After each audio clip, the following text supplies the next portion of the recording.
2023, c'est-à-dire en fait le fait de préparer la prochaine RAEP donc pour la session 2023.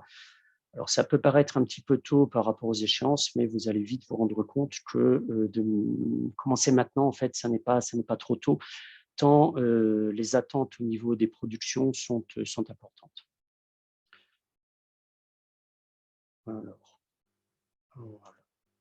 Alors, on abordera plusieurs choses. D'abord, la RAEP au concours interne.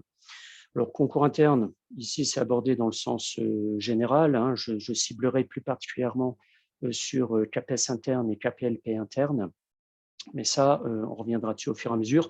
Cela étant, tous les conseils qui seront donnés sont valables pour l'ensemble des RAEP et l'ensemble des concours internes. La démarche, en fait, reste la même. La logique sous-jacente reste la même. Ensuite, on abordera l'élément central, hein, c'est-à-dire le fait de construire les deux parties, c'est-à-dire d'une part le parcours professionnel et d'autre part ce que j'appelle moi le projet pédagogique, qui sont beaucoup plus complexes et surtout beaucoup plus subtils que ce à quoi on peut penser initialement. Troisième temps, donc ça sera des conseils pour réussir, notamment en termes d'organisation, en termes de préparation. Vous verrez que ces conseils, alors sur différentes temporalités, hein, la RAEP à proprement parler, mais également la RAEP à l'intérieur de la préparation au concours interne, vous verrez qu'il y a de quoi faire. Et puis un dernier temps, où là je vous redonnerai la parole si vous souhaitez intervenir les uns les autres. Donc un temps de questions, si vous avez des questions particulières ou s'il y a des éléments pour lesquels vous avez un questionnement et pour lesquels je n'ai pas apporté de réponse. Premier point, donc la RAEP au concours interne. Alors là, je suis allé rechercher les intitulés donc officiels tels qu'on les retrouve sur les sites EduSchool. Bon, alors, je n'ai pas tout repris, hein, j'ai repris que l'essentiel. Et en fait, ce qui est demandé, notamment dans la première partie, c'est pour le candidat de décrire les responsabilités qui lui ont été confiées durant les différentes étapes de son parcours professionnel. Donc là, on parle vraiment de responsabilité au sein du parcours professionnel. Autrement dit, il ne s'agit pas pour les candidats de raconter leur vie. Il ne s'agit pas de dérouler un CV de tout ce qu'ils ont pu faire tout au long de leur carrière, qu'elle soit liée en rapport avec l'enseignement ou pas d'ailleurs. Vous n'êtes pas obligé d'avoir été enseignant initialement pour présenter une RAEP, puisque de toute façon, elle ne vous demande que de mettre en avant des compétences. La deuxième partie, là encore, l'intitulé est très très long, il fait à peu près une page, hein, je n'en ai retenu qu'une partie. Donc là, la deuxième partie vous demande de présenter une situation d'apprentissage et de conduite d'une classe. Cette analyse devra mettre en évidence les apprentissages, les objectifs, les progressions, ainsi que les résultats qui ont été mesurés par rapport à ce que vous aviez prévu initialement. Alors là, j'ouvre une petite parenthèse.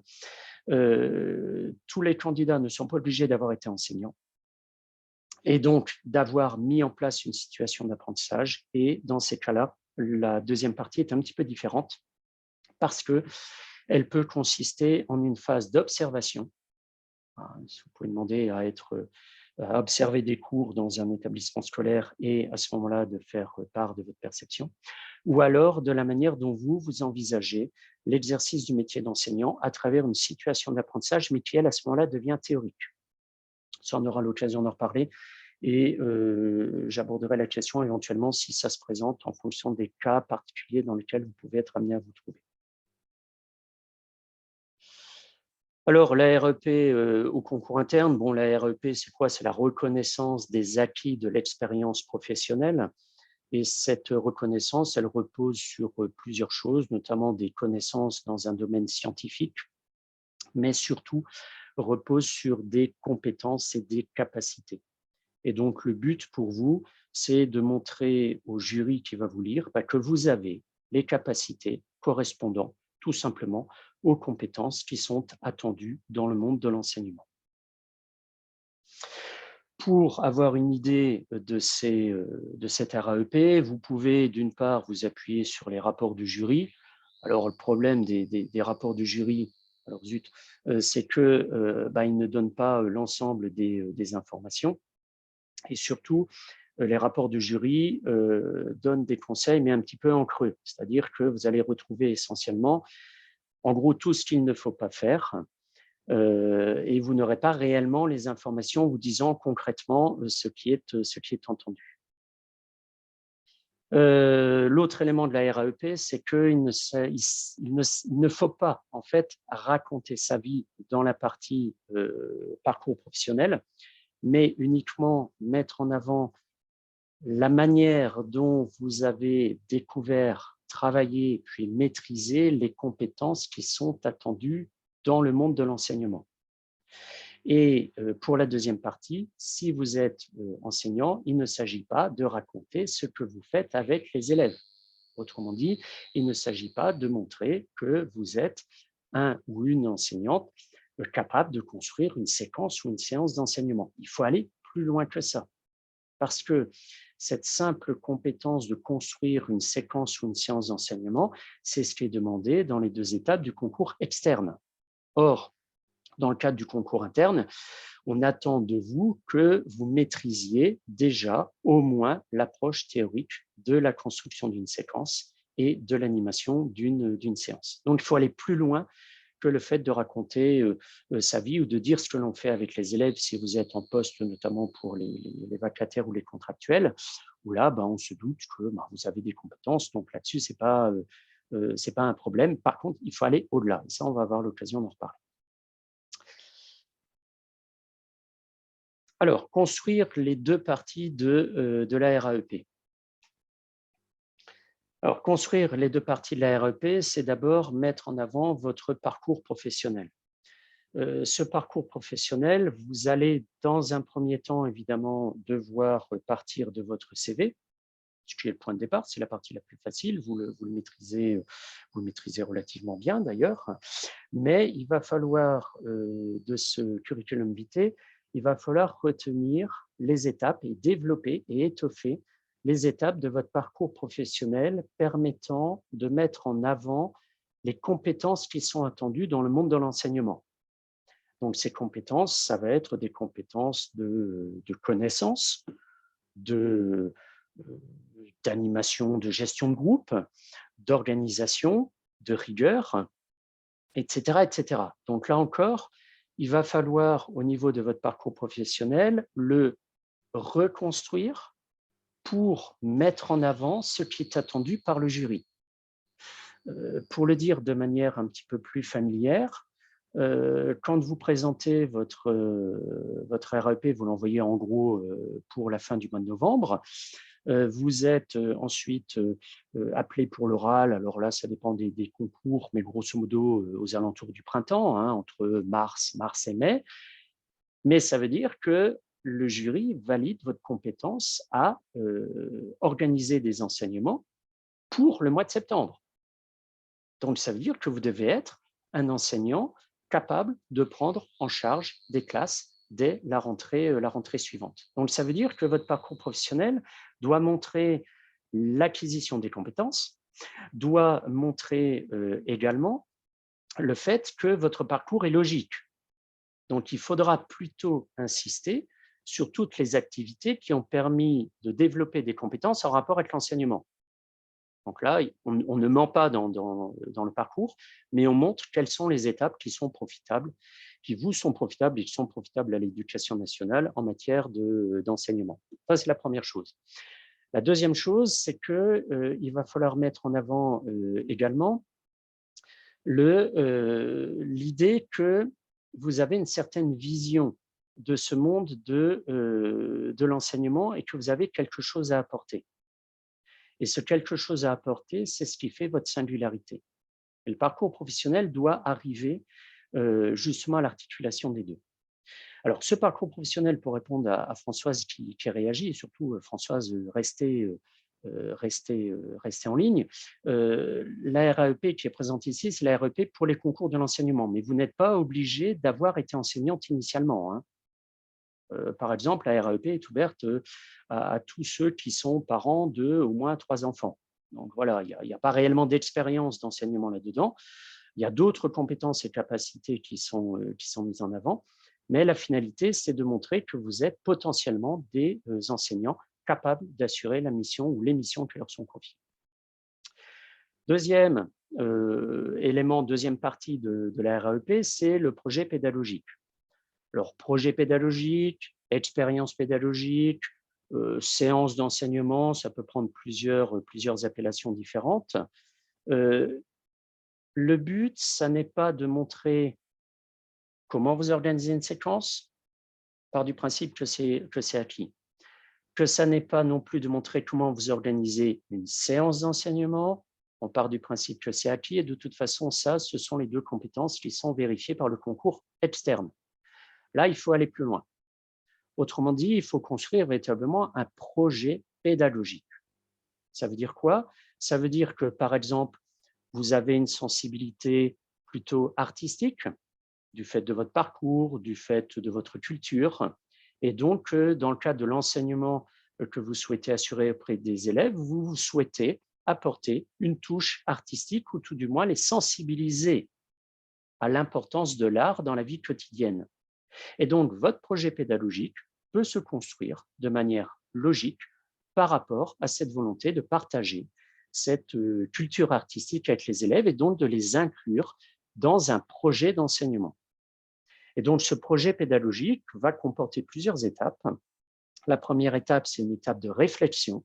Qu'est-ce que vous appelez l'art? Pour quel niveau souhaiteriez-vous l'inclure dans un projet d'enseignement et comment allez-vous l'articuler avec un enseignement propre à la matière dans laquelle ou pour laquelle vous allez présenter un projet de séance ou un projet d'animation.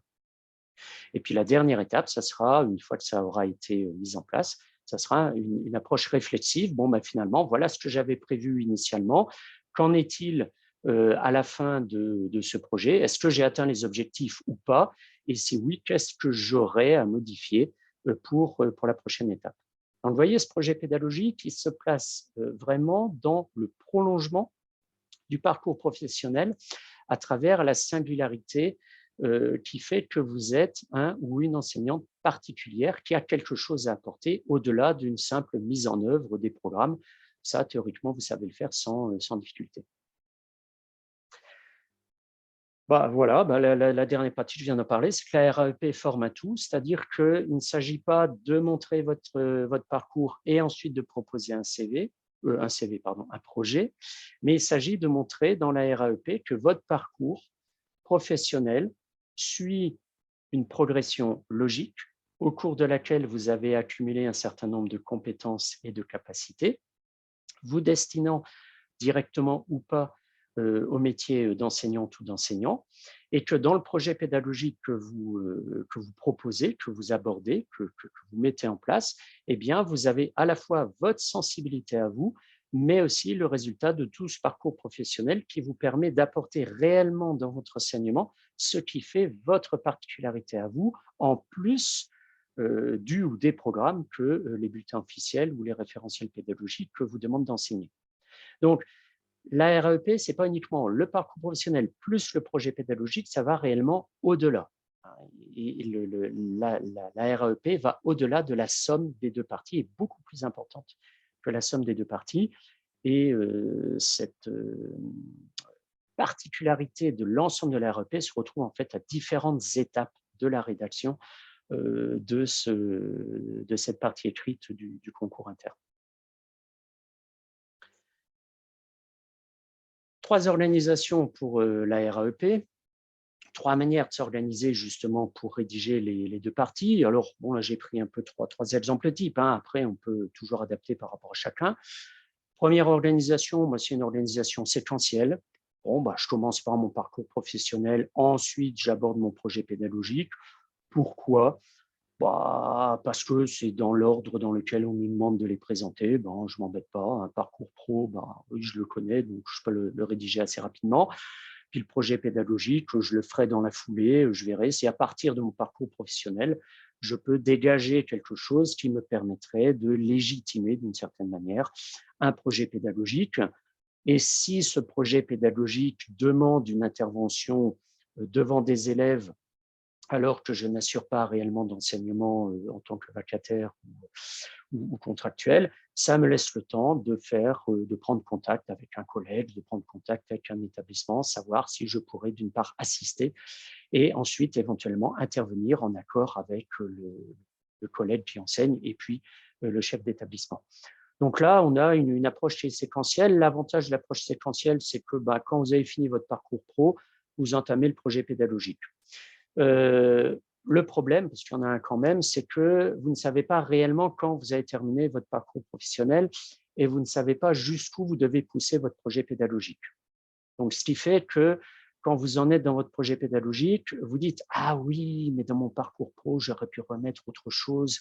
Ah oui, mince, j'ai oublié, c'est dommage, maintenant c'est rédigé. » Donc, du coup, ça nous donne une deuxième approche possible, qui est une approche alternée. C'est-à-dire que vous allez travailler les deux parties de votre RAEP de manière alternée. Vous travaillez une partie de votre parcours professionnel, par exemple, vous rédigez votre CV, ça c'est rapide à faire, hein. En 1 heure maximum, c'est fait.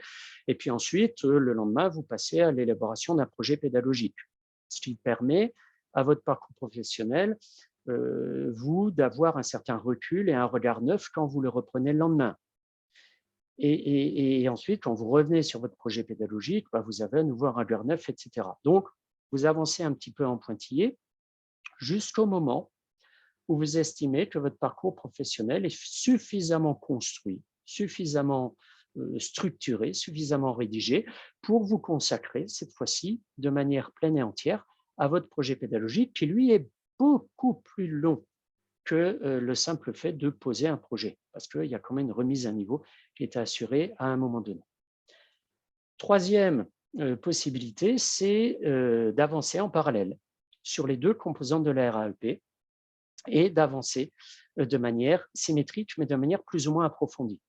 C'est-à-dire que dans un premier temps, vous allez plutôt vous consacrer à votre parcours professionnel parce que c'est l'élément le plus rapide, le plus simple à construire et pour lequel vous avez tout de suite les informations dont vous avez besoin. Donc ça, vous pouvez les mobiliser rapidement.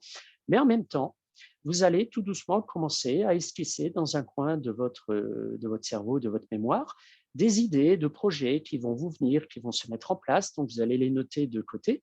Et plus vous allez avancer, plus vous allez passer d'une construction du parcours professionnel qui, à un moment donné, voilà, vous avez 20% de ce que vous produisez arrive à 80% de votre résultat. Est-ce que c'est la peine d'aller plus loin? Peut toujours, hein, c'est la loi de Pareto, mais à un moment donné, on arrête, on peut passer à autre chose et à ce moment-là, concentrer ses efforts plutôt sur le projet pédagogique, mais en ne négligeant pas pour autant le parcours professionnel pour lequel on peut revenir à un moment donné. Ce que vous remarquerez sur chacune des organisations, c'est qu'en général, le parcours professionnel est terminé bien avant le projet pédagogique.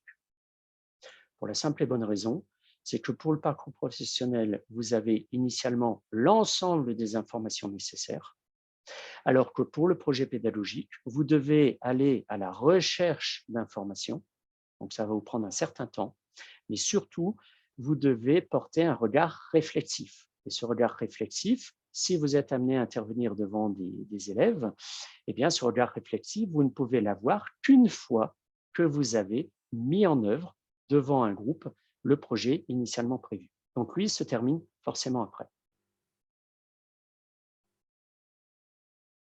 Alors, quelques conseils pour réussir sa RAEP.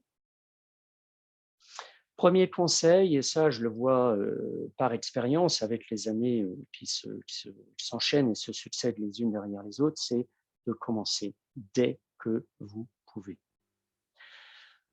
Commencer dès que vous pouvez, c'est, j'ai presque envie de dire, dès maintenant. Ne serait-ce qu'à réfléchir, qu'à esquisser les grandes lignes de ce que vous auriez à dire, de vous informer peut-être davantage sur les attentes de la RAEP ou du concours que vous souhaitez présenter. Pourquoi? Parce que la RAEP, vous allez la construire, la reconstruire, l'écrire, la réécrire, 1 fois, 2 fois, 3 fois, 5 fois, 10 fois. Et même quand vous serez sur le point de l'envoyer, grosso modo vers la mi-novembre 2022 pour la session 2023, eh bien à ce moment-là, c'est au moment de l'envoyer que vous allez vous rendre compte que la mise en page n'est pas tout à fait comme il faut. Mon Dieu, j'ai une ligne de trop, ce qui me fait une page de trop. Il faut que je réécrive certains passages, ça ne colle pas. Ou non, j'ai une nouvelle idée, elle est géniale, il faut que je la remette à l'intérieur. Donc ça veut dire que plus vous commencez tardivement et plus vous serez pressé par l'échéance qui est l'échéance de la mi-novembre où vous devez tout envoyer, plus vous commencez tôt, inversement, et les vacances, les congés d'été peuvent être un moment intéressant parce qu'on dispose de temps de manière un peu plus importante, les obligations ne sont pas les mêmes. Et surtout, ça permet d'aborder la construction de ce que l'on a à faire de manière beaucoup plus sereine parce qu'on n'a pas cette échéance-là. L'idéal étant d'arriver à la rentrée au mois de septembre avec une RAEP déjà structurée au niveau du parcours professionnel, structurée au niveau du projet, qui permettrait à ce moment-là, au mois de septembre, de mettre, si on a la possibilité de le faire, de mettre en application directement le projet pédagogique pour lequel on a réfléchi et d'avoir, dans la foulée, l'approche réflexive la plus rapidement possible. Donc, commencez dès que possible parce que tout ce qui est fait et vous ne savez pas les contraintes qui vont se mettre en place éventuellement dans les semaines qui viennent. Donc, deuxième conseil, qui est lié au premier, effectivement, c'est de profiter des vacances parce que ça va vous permettre de retravailler un certain nombre d'éléments. Alors ça, je vais pas développer ici, je vais le développer dans quelques instants parce que vous allez voir que les éléments à maîtriser pour la REP sont extrêmement conséquents et que ce dossier que l'on vous demande de rédiger initialement paraît très simple, mais en fait est beaucoup plus complexe parce qu'on attend des candidats beaucoup plus de choses que ce à quoi on est en droit de penser initialement. Mais ça, je vais revenir dessus dans un instant.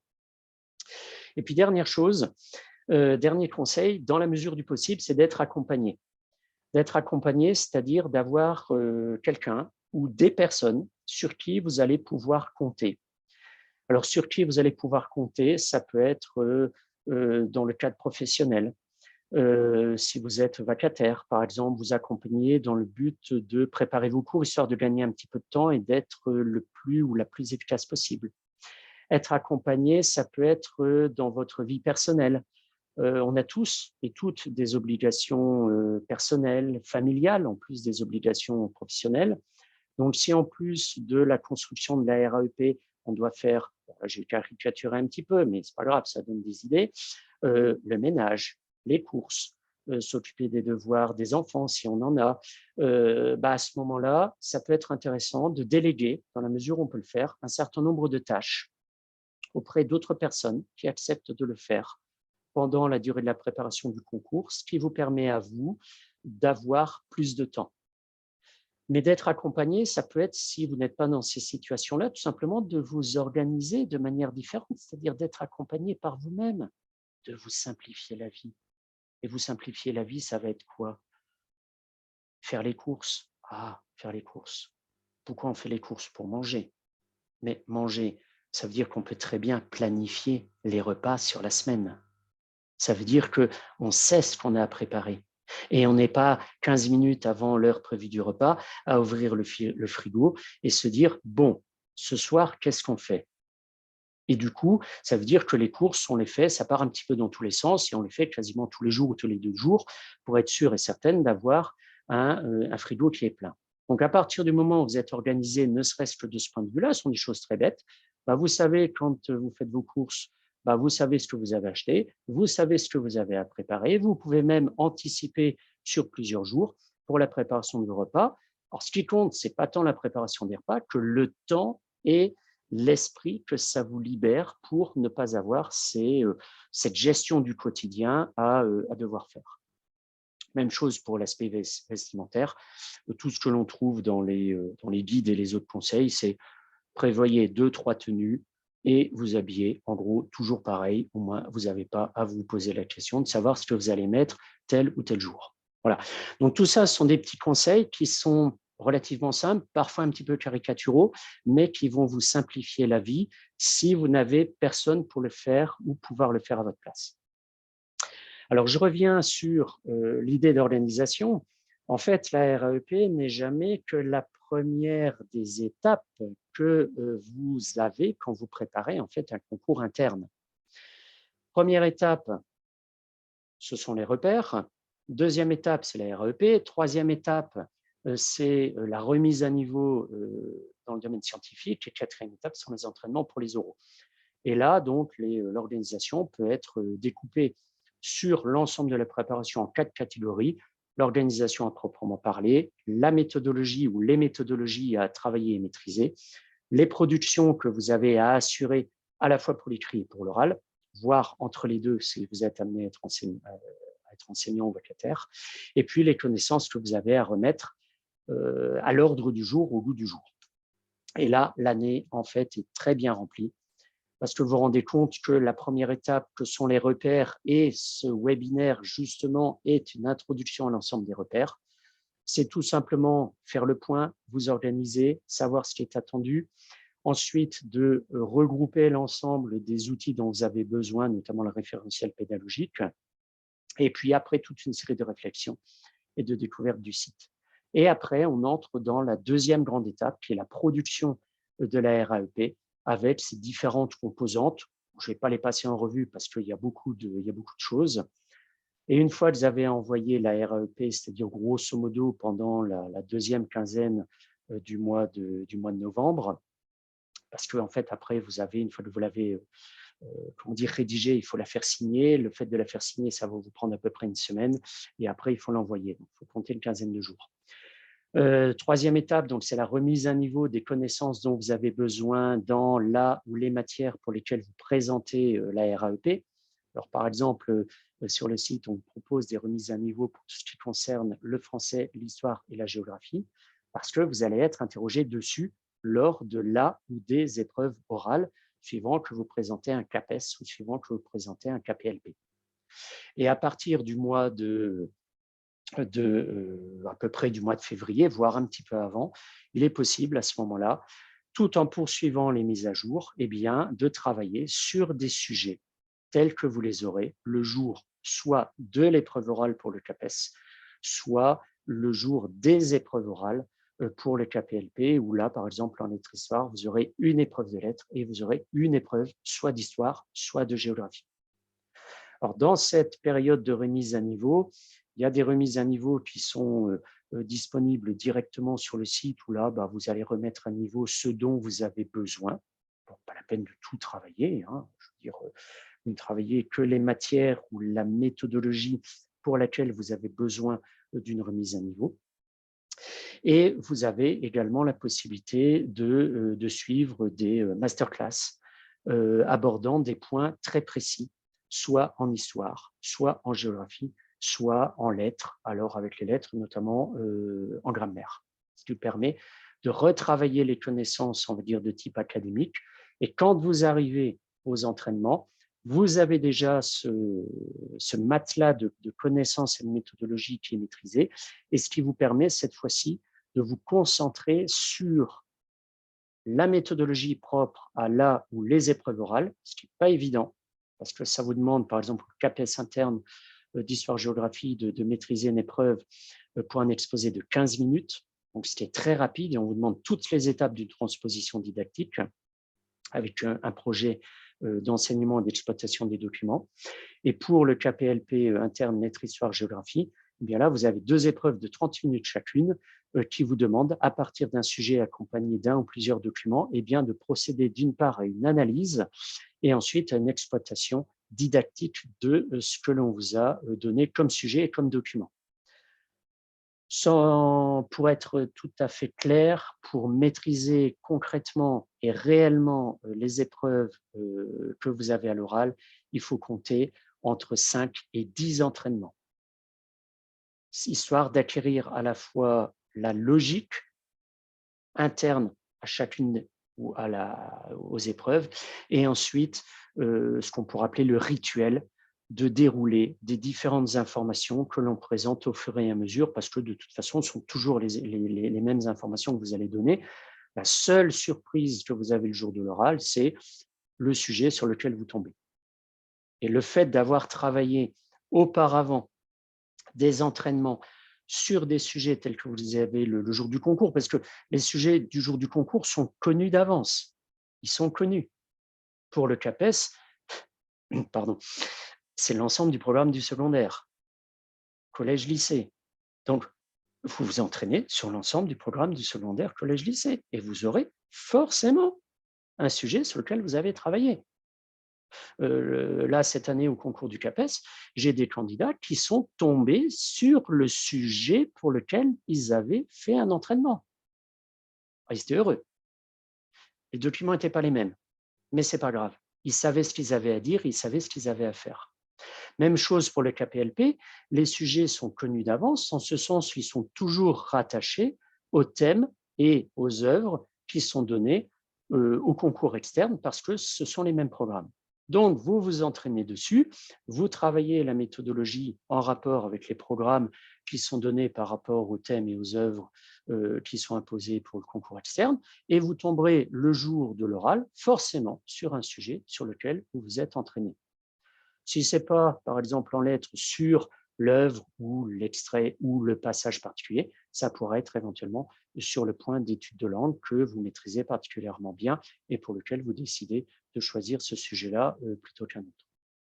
Donc, pour résumer un petit peu tout ce que je disais et pour conclure d'une certaine manière, vous voyez d'une part que la RAEP n'est jamais qu'une des étapes de la préparation au concours interne, c'est la première, mais non des moindres, et que cette RAEP va vous demander des efforts continus sur l'ensemble de la préparation. Et moi, ce que je vous conseille, c'est une fois la RAEP envoyée, surtout, n'arrêtez pas la préparation. Que vous la fassiez avec Cours et Concours ou que la fassiez avec une autre organisation ou que vous la fassiez à titre individuel, peu importe, n'arrêtez pas la préparation, n'attendez pas les résultats. Parce qu'une fois que les résultats sont arrivés, les oraux arrivent entre 4 et 6 semaines plus tard, ce qui fait que vous aurez très peu de temps pour vous remettre à niveau et quasiment pas de temps pour vous entraîner. Et surtout, vous aurez un stress extrêmement important qui va se mettre en place et qui sera forcément déstabilisateur. Donc, si vous vous lancez dans le concours, de conseils, commencez le plus tôt possible. Tout ce qui est fait et ne vous arrêtez pas, n'attendez pas les résultats pour savoir si vous êtes admissible, mais continuez. Si vous êtes admissible, vous ne regretterez pas. Si vous n'êtes pas admissible, je comprends, vous aurez un moment de regret, mais si vous êtes enseignant, si vous êtes amené à être vacataire ou remplaçant, vous vous rendrez compte que toutes ces connaissances que vous avez retravaillées vont vous apporter énormément de compétences, du fait d'être rassuré et vous aurez un recul par rapport à vos propres enseignements. Et il est possible aussi, d'ailleurs, si vous le souhaitez, de travailler sur les séquences pour lesquelles vous avez un enseignement à assurer devant les élèves si vous êtes amené à faire des remplacements. Dernière partie, et là je vous laisse la parole, donc si vous voulez, vous pouvez rouvrir les micros, donc si vous avez des questions, moi je suis à votre disposition pour y répondre.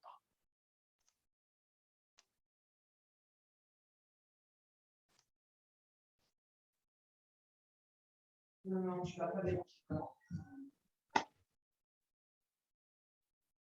Alors, y a-t-il des questions où c'était clair, ou des demandes particulières par rapport à chacun ou chacune? Une petite question. Oui. Je ne sais pas si on m'entend. Vous m'entendez? Oui, je vous entends, oui, allez-y. Alors bonjour, moi c'est Khadijatou. J'aurais une petite question au niveau de la préparation. Parce que j'aimerais passer du coup le CAPLP en lettres histoire. Oui. Et est-ce qu'il faudrait du coup travailler sur tous les niveaux du lycée professionnel ou seulement les niveaux concernés par les sujets? Bonne question. Alors, donc, je dirais il y a plusieurs, je vais répondre à plusieurs niveaux différents. Premier niveau, c'est que vous devez connaître les niveaux pour lesquels vous allez construire votre projet pédagogique. Je m'explique. Suivant ce que vous choisissez de travailler avec les élèves, vous allez pouvoir le travailler soit en fonction d'un ou plusieurs objets d'étude, si c'est un projet en lettres, ou alors ça pourra rentrer dans un ou plusieurs thèmes ou chapitres d'histoire-géographie. Donc, pour cela, il faudra effectivement connaître, parce que vous aurez un choix à faire, dire voilà, je choisis tel niveau. Alors, vous n'êtes pas obligé de le justifier dans la RAEP, mais il faut savoir qu'à l'oral, le jury dispose d'un exemplaire de votre RAEP et dispose également de 10 minutes pour vous interroger sur ce que vous avez mis dans la RAEP. Et donc, si vous avez fait un choix d'enseignement, par exemple, pour une première année de CAP, le jury peut vous dire, OK, d'accord, ce que vous avez proposé, c'est très bien, on est d'accord avec ce que vous mettez en avant, mais basculons maintenant en première bac pro, on retrouve peut-être le même objet d'étude. Quelle différence feriez-vous en matière d'enseignement? D'accord. Donc ça, c'est, je dirais, le premier niveau. Deuxième niveau, c'est dans le cadre, alors pour le KPLP, des épreuves orales.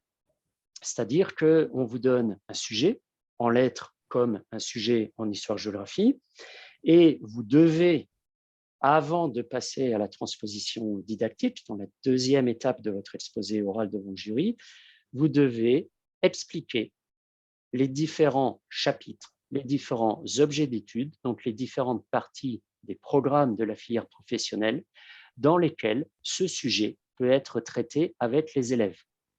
Donc ça permet de montrer que vous les connaissez. Et une fois que vous l'avez fait, vous rentrez plus dans le détail du niveau pour lequel vous allez présenter un exemple de transposition didactique du sujet qu'on vous a donné. D'accord. Le mieux, c'est de tout connaître finalement. Voilà, c'est ça. Le plus facile, oui, d'accord, ok. Tout à fait. Et c'est pour ça que dans la partie remise à niveau, il y a aussi une partie, on revient sur les programmes, parce que ces programmes sont à connaître. Et je peux vous le dire, parce que c'est le retour du jury, enfin le retour des expériences des candidats qui ont présenté les RAEP donc là, cette année, les jurys attendent les intitulés précis. Oui. Voilà, des questions qui sont au programme et des objets d'études au programme. Ils n'attendent pas d'approximation, c'est-à-dire qu'il faut bien les connaître. D'accord, d'accord. Alors, j'aurais une deuxième question. Oui. En ce qui concerne les transpositions didactiques, alors, en sachant que alors moi, je suis contractuelle du coup depuis 3 ans, donc j'ai eu strictement aucune formation.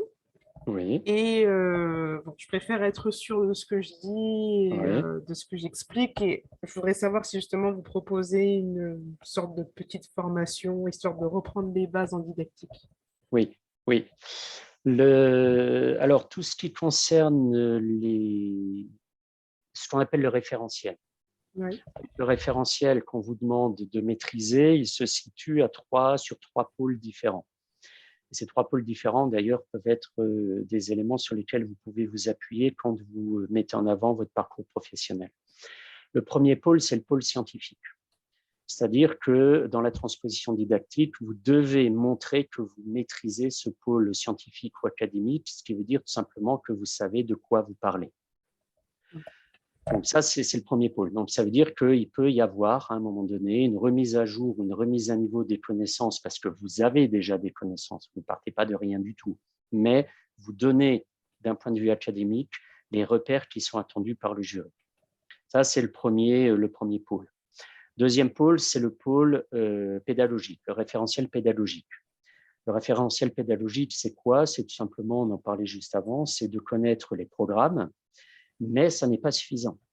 Parce que les référentiels pédagogiques, c'est le bulletin officiel, mais ce sont aussi les compétences et les capacités, mais ce sont aussi les examens fin de cycle.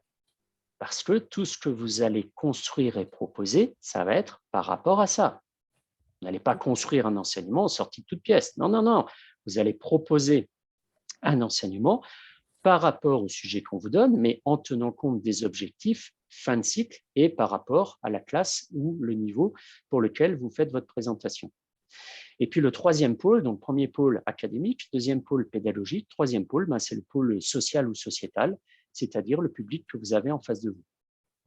Et là, on est dans une approche qui peut être à la fois une approche dite pédagogique, pour laquelle vous allez mettre en œuvre un déroulé particulier de votre projet ou de votre animation de séance, mais vous allez aussi devoir tenir compte d'un certain nombre d'éléments en rapport avec la société.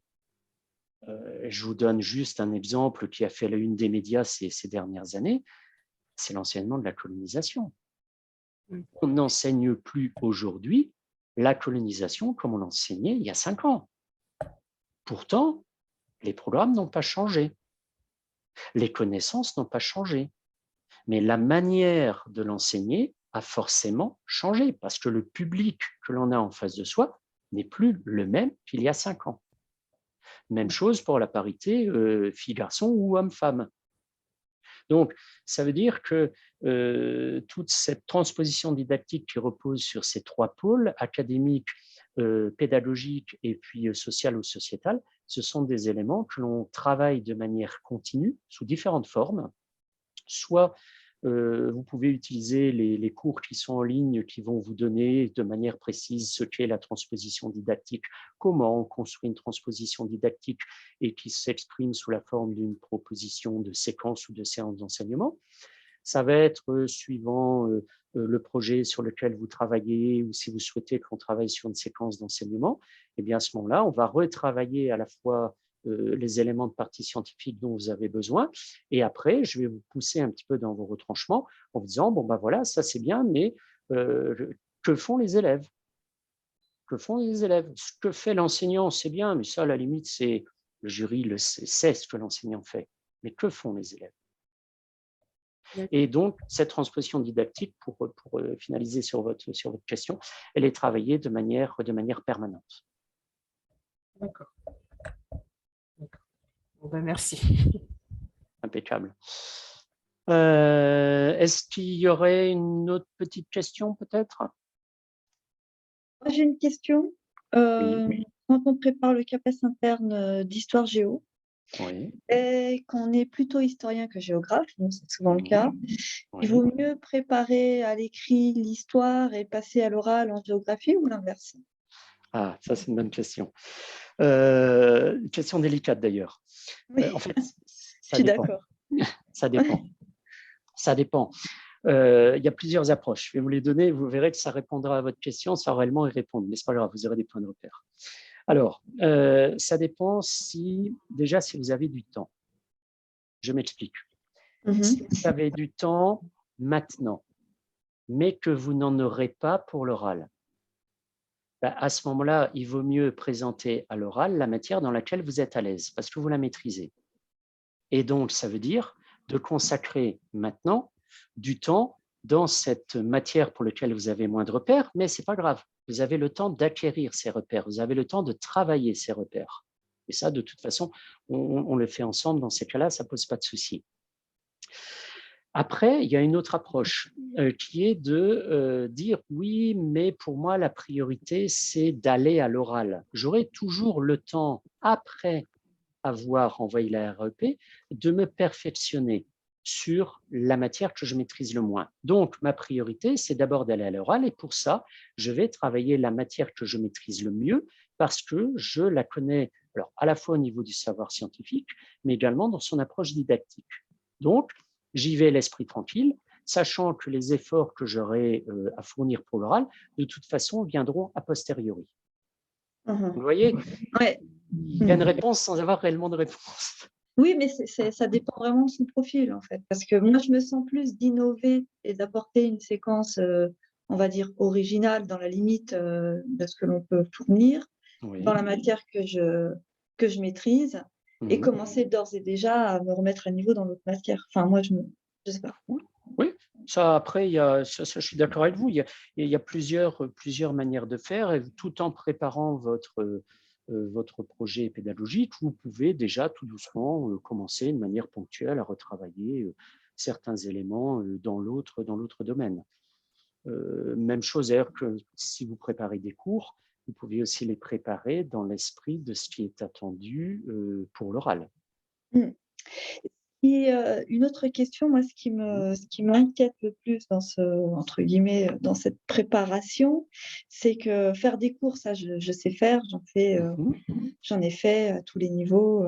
Ouais. Bon, par contre, je ne sais pas si je rentre dans les clous de ce que eux ils attendent de leur pédagogie, parce qu'on est quand on est contractuel, on arrive sur le tas et on fait comme on sait faire et on fait comme nous disent nos collègues de faire, en vérité, c'est ça. Voilà, et on fait aussi comme nous, on a vu que les profs faisaient quand on était élève. Exactement, voilà. Donc, voilà, en gros, il y a 25 à 30 ans 25 à 30 ans de décalage. Voilà, exactement. Alors, Donc, parfois, vous avez la chance d'avoir un stage de formation fait par l'académie ou par l'établissement qui va vous permettre justement d'avoir ces repères, mais ces stages ne sont pas très nombreux. Alors, pour répondre à votre question, les attentes ne sont pas tout à fait les mêmes entre la RAEP et les épreuves orales. Dans la RAEP, on vous demande de montrer finalement comment vous, avec votre sensibilité, votre parcours, votre singularité, vous envisagez le fait d'enseigner en insistant peut-être sur telle ou telle chose parce que c'est important pour vous. Je parlais de l'art tout à l'heure. Je vais dire, bon, ça peut être, pour moi, j'estime qu'il est important que les élèves maîtrisent la cartographie. Or, je me rends compte qu'habituellement, dans telle filière, tel niveau, la cartographie n'est pas bien maîtrisée. Donc, je fais le choix, avec la classe que j'ai, de travailler, par exemple, sur un module de cartographie. Et voilà comment je le mets en place. Donc, ça, c'est le reflet de ma personnalité, tout en restant dans les clous des programmes et de ce qui est attendu pour l'enseignant que vous vous destinez à être et que vous êtes d'ailleurs d'une certaine manière. Ça, c'est pour l'écrit. Pour l'oral, c'est différent. Parce que pour l'oral, on vous demande en fait, pour le CAPES comme pour le CAPLP, c'est la même chose, de réaliser en direct, devant le jury, une transposition didactique. Et vous disposez de quelques heures pour préparer ça. Et ces quelques heures, votre transposition didactique est toujours structurée de la même manière. Présentez ce qu'on vous a donné, ça peut être un sujet, ça peut être des documents. Ensuite, conduire une analyse scientifique, et c'est là où il faut que l'approche scientifique ait été travaillée en matière de préparation. Et ensuite, basculer sur la transposition didactique. Cette transposition didactique vous demande tout simplement de dire comment vous envisagez d'enseigner avec les élèves pour lesquels vous choisissez un niveau, le sujet que l'on vous a donné. Et là, ce qui est difficile, c'est pas de le faire, parce que ça, vous savez le faire. Ce qui est difficile, c'est la focalisation. Je m'explique. Tous les candidats considèrent au début qu'il est important de dire ce qu'ils vont faire. Mais ce qu'ils font n'intéresse pas le jury. Ça n'intéresse pas le jury. De dire au jury, je distribue les documents aux élèves. Ça, c'est de la gestion de classe. On se doute bien que vous allez le faire. C'est pas la peine, on n'en parle pas. Ça, c'est l'inspecteur qui le vérifiera le jour où il débarque dans votre classe. Quand vous dites, j'interroge les élèves sur, non, ça n'intéresse pas le jury. Que font les élèves? Ils répondent à votre question. Mais ce n'est pas une activité, ça. Donc, ça veut dire qu'il faut changer la focalisation et plutôt que de vous focaliser sur l'enseignant, focalisez-vous sur ce que font les élèves.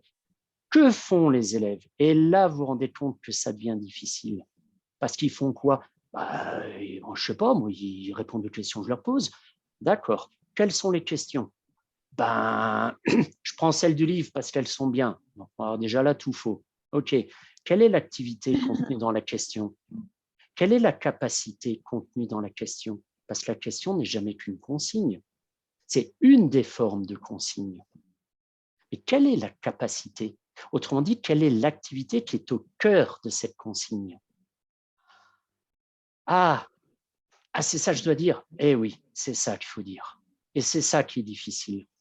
C'est pour ça que je disais dans la RAEP, ne racontez pas votre vie.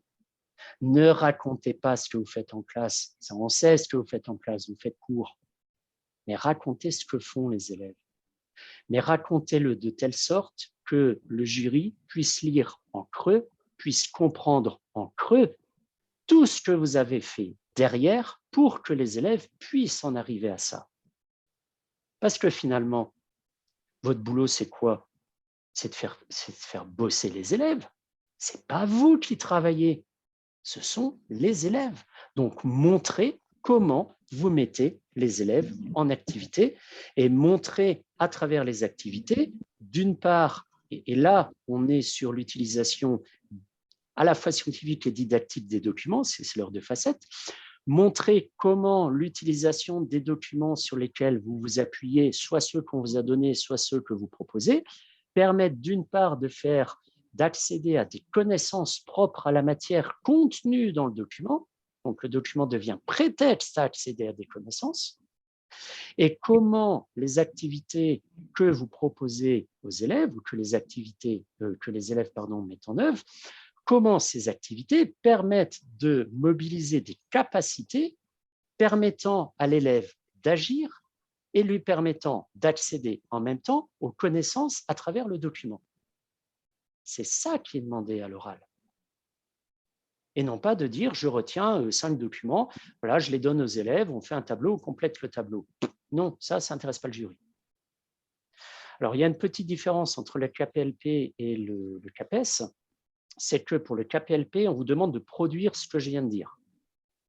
Pour le CAPES, on demande alors à la fois de produire ce que je viens de dire, mais de porter un regard critique sur le corpus de documents qu'on vous a donné, qui lui-même est un exemple de transposition didactique.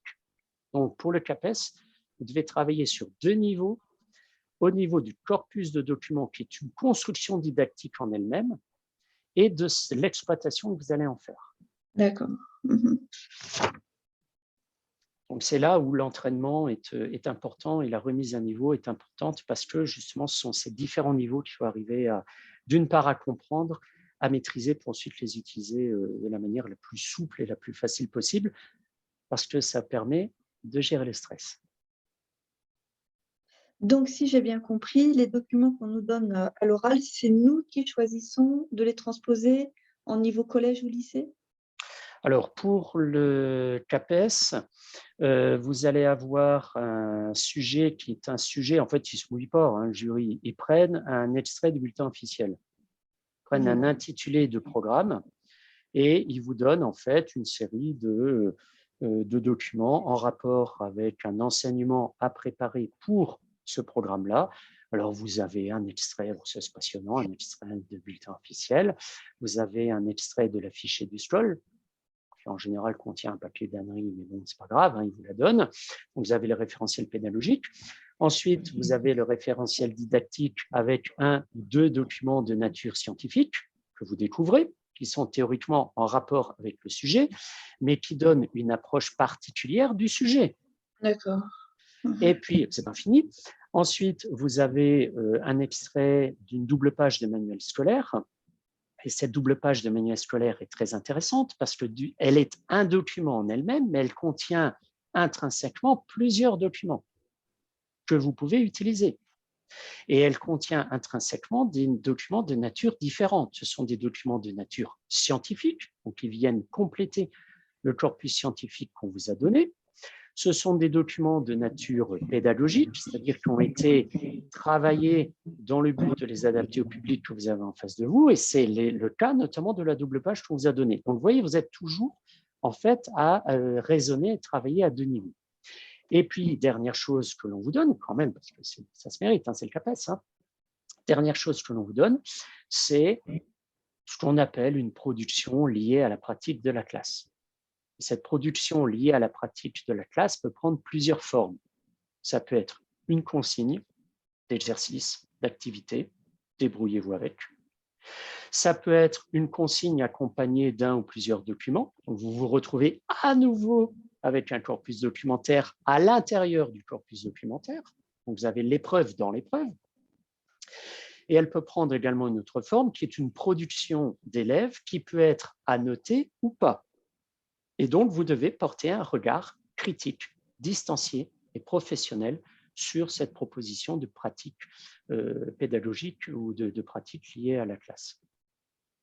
Et pour tout ça, disposez de 5 minutes pour la partie scientifique, 5 minutes pour la partie didactique et 5 minutes pour la partie réflexive. Voilà, 15 minutes en tout, et c'est à la seconde près. Dis donc, d'accord. Et après je termine juste parce que voilà, un petit bonheur. C'est parti pour 3/4 d'heure de questions. Mhm. On est d'accord que c'est seulement pour le CAPES? Ça, c'est pour le CAPES. Voilà, D'accord. pour le CAPES, hein, pour la Merci. Je suis rassurée, c'est bon. Voilà. Pour le KPLP, on ne vous donne que, entre guillemets, hein. Alors, pour l'épreuve de lettres, on vous donne un extrait d'un texte d'une des œuvres qui est au programme, accompagné d'une consigne pour l'étude de langue. Et vous devez aborder les deux, à la fois dans l'analyse scientifique. Alors, l'analyse scientifique d'un texte littéraire, c'est tout simplement un commentaire de texte littéraire, ça ne va pas plus loin, donc qui est personnel. Donc, c'est vous qui devenez à ce moment-là le référentiel, entre guillemets, scientifique, parce que l'approche est subjective, et c'est ça qui est demandé en lettres. Il n'y a pas à trouver ce que le jury veut que vous trouviez. Non, c'est votre sensibilité à vous. Donc, c'est vous qui êtes le référentiel à ce moment-là. Par contre, pour la question d'études de langue, là, le référentiel, c'est le Becherel, c'est tout ce que l'on peut et doit connaître pour enseigner la grammaire. Et pour la partie didactique, c'est vous qui proposez une exploitation de l'extrait de l'œuvre que l'on vous a donnée. Et donc, c'est vous qui conduisez une mise en activité et vous la conduisez par rapport à l'exploitation par rapport à l'analyse que vous en avez faite. Donc, c'est-à-dire que vous allez remobiliser ce savoir, entre guillemets, scientifique, qui est le vôtre, dans le cadre de la transposition didactique. Autrement dit, c'est, voilà, première partie, voilà ce qu'il y a à savoir. Deuxième partie, voilà comment je propose de faire travailler les élèves pour qu'ils arrivent à cette conclusion-là. Pour l'histoire-géographie, c'est la même démarche, sauf qu'on vous donne, vous avez de la chance, entre 2 et 3 documents en histoire ou en géographie. Et la première partie vous demande de conduire une analyse scientifique du corpus documentaire. Et là, le référentiel, ça n'est pas vous, c'est le savoir académique de type universitaire. Et donc, pour la partie histoire-géo, qui est un petit peu plus difficile, parce que les connaissances, il faut les remettre à niveau, vous avez ce savoir à retravailler, à acquérir, à perfectionner par rapport aux thèmes qui sont au concours. Et là, cette année était mon concours. Moi, j'aime bien frontières et métropole. En géographie, notamment. Oui, j'ai vu. Voilà. Est-ce qu'il y aurait une dernière question ou c'est bon? Moi, j'ai une dernière question, excusez-moi. Hein. Oui. Comment est articulée votre formation? Elle est articulée par rapport à vous. Elle est articulée par rapport à vous, c'est-à-dire que le découpage chronologique que je vous ai présenté tout à l'heure ne comporte pas de date. C'est-à-dire que le calendrier, on va le construire ensemble. Les éléments dont vous avez besoin, on va les définir ensemble, ou alors vous allez les travailler au fur et à mesure que vous allez en avoir besoin. Autrement dit, c'est véritablement un travail sur ce dont vous avez besoin au moment où vous en avez besoin. Donc, c'est vraiment un travail qui est à la carte. D'accord. Ce travail à la carte, on le travaille de plusieurs manières différentes. On travaille de manière collective, comme on le fait ce soir, où là, je vous donne un certain nombre de repères par rapport auxquels vous allez pouvoir vous positionner si vous le souhaitez. Donc là, on est dans une approche collective synchrone. Il y aura également des approches individuelles synchrones sous la forme de séances en visio individuelles. Et là, il y en a en gros une par semaine, où là, vous allez pouvoir travailler en direct ce sur quoi vous avez besoin, ce dont vous avez besoin.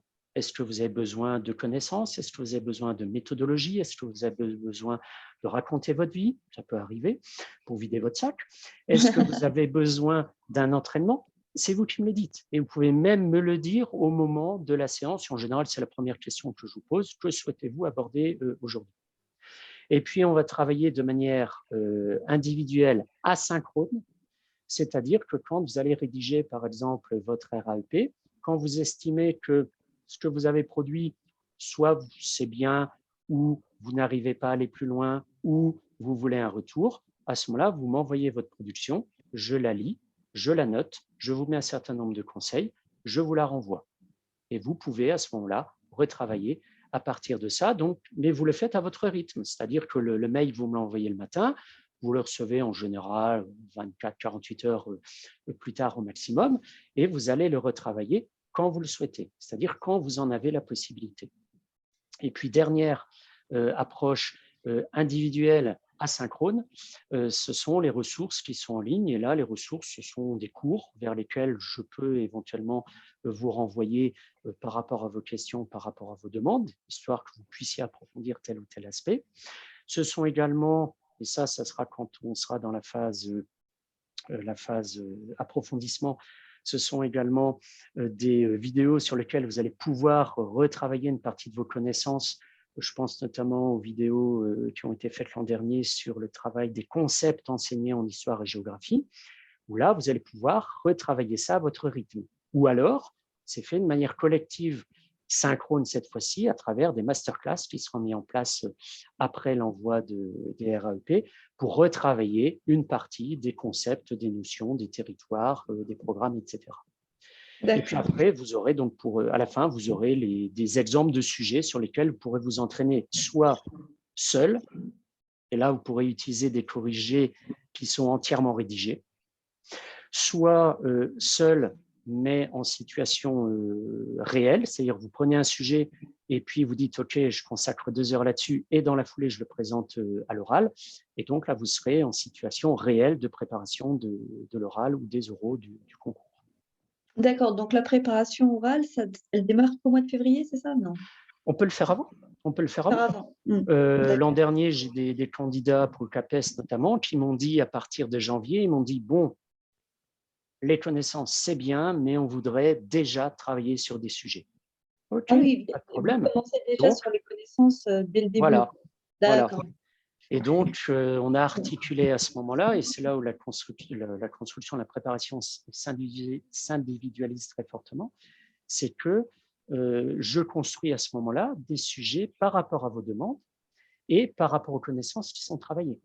Par exemple, quand on avait travaillé le concept de développement pour le CAPES, eh bien, j'avais dit aux candidats qui souhaitaient remobiliser les connaissances, réinvestir les connaissances qui avaient été présentées dans la masterclass, eh bien, vous pouvez travailler tel ou tel sujet, plutôt dans une approche historique, plutôt dans une approche géographique.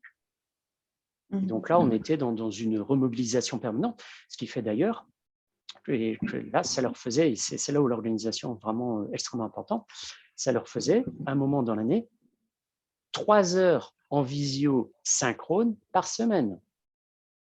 Ah oui. 2 séances collectives en visio pour des masterclass et une séance individuelle. Plus les préparations aux entraînements qu'ils faisaient de leur côté, plus les cours qu'ils préparaient, parce qu'ils ont été reçus, plus les cours qu'ils devaient préparer pour leurs élèves. Vous voyez, c'est un moment donné, ça devient très dense, et c'est pour ça que je vous redonne le conseil que j'ai donné en fait initialement, c'est commencer le plus tôt possible. Parce que plus vous allez avancer, plus vous allez prendre conscience de la masse de travail qu'il y a à fournir à un moment donné. Et plus cette masse de travail est étalée dans le temps, et plus vous serez sereine et serein.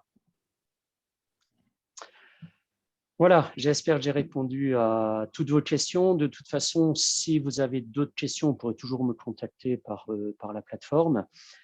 Je vais mettre en ligne d'ici ce week-end cette vidéo, donc, alors à la fois sur YouTube et puis sur le site en différents endroits, donc vous pourrez la retrouver sans difficulté. Et à partir de ces vidéos, qui seront scindées en plusieurs morceaux, vous pourrez aussi donc me recontacter si vous en avez besoin, si vous avez des questions. Voilà, je vous souhaite à tous une très bonne soirée, une bonne continuation et puis un bon départ dans vos projets de concours respectifs. Voilà, bonsoir à tous. Merci, bonne soirée. Merci, au revoir.